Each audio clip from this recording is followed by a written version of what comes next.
মান্না ভাই মারা গেছে যখন, তখন তো আমি ফার্স্ট সিনেমা করছি। তারপরে আমি আরো 2টা সিনেমা করছি।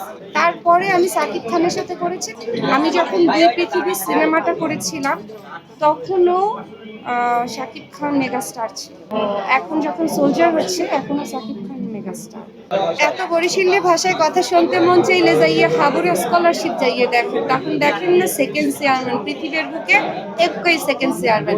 এখন আপনারা সবাই আমার এই নেল নিয়ে অনেক কথা বলবেন, আলগা বিশেষ না হইলে যে খুলে দেখাইতে পারছি। তা আমি আসলে যখন আমি কাজ করেছি বাংলাদেশের, যখন মেগাস্টার ছিলেন মান্না ভাই, চিত্রনায়ক মান্না, তখন আমি তার সাথে একটা গান করার সুযোগ পেয়েছিলাম। তারপরেই আমার সুযোগটা আসলে পরবর্তী যে মেগাস্টার বা মান্না ভাই থাকলে একটা কম্পিটিশন, হেলদি কম্পিটিশন, ওনাকে আল্লাহ নিয়ে গেছে। এরপরই আমার বাংলাদেশে যার নাম চলে আসে অটোমেটিকলি উনি বাংলাদেশের সাথে করছে। ওনার সাথে আমি আসলে ওই সময়টা, উনি তখনও মেগাস্টার, আমি যখন ওনার সাথে কাজ করছি। পাশাপাশি নাটকে আপনি যেভাবে ন্যাচারাল অভিনয় দিয়ে গিয়েছেন এবং দর্শকের মনে একটা বড় জায়গা করে নিয়েছিলেন, সেই জায়গাটা কেন আপনি মানে আর দিচ্ছেন? না দিচ্ছি, অবশ্যই দিচ্ছি। আপনারা একটু ইউটিউব সার্চ করলে পাবেন আমার কিছু নারী কেন্দ্রিক গল্প এসেছে এবং আশা করছি ভালো লাগবে। আসলে আমি অনেক কষ্ট করছি এতগুলো মানুষের ভিতর থেকে নারীদের কিছু গল্প করার জন্য। সো আপনারা দেখলে ভালো লাগবে।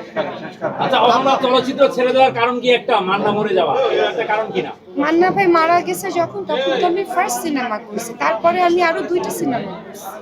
মান্না ভাই যখন মারা গিয়েছে তখন আমি মান্না ভাইয়ের সাথে একটা গান করেছিলাম ওই সিনেমা, কিন্তু ওই সিনেমাটা কমপ্লিট করেছিল আমিন খান।